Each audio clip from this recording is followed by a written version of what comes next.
नमस्कार जय जगन्नाथ मु शिवांशी मो निकनेम सिया एटा मोर फर्स्ट मिनी ब्लॉग आपण माने समस्त को मो तरफ मो मामा पापा तरफ नववर्षर हार्दिक अभिनंदन। आपण माने एबे मो फेस देखिबेनी मोर जेबे अन्नप्राशन हबो आपण माने सेबे मो फेस देखिबे। एबे मते मामा रेडी करूचंती मंदिर नेकी जीवाकू मु रेडी गली एबे मु जाउची मंदिर। आपण माने आसंतु हम सहित बुलिवाकू जिबे।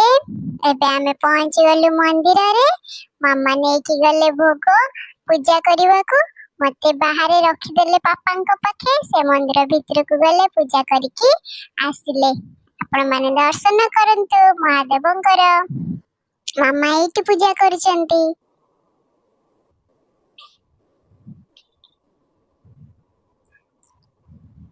एबे मामा पूजा सारिकी बाहर को आसिले मु पापांक पाखरे थिली मु तापरे पापा मते नेकी आसिले बुलेकी।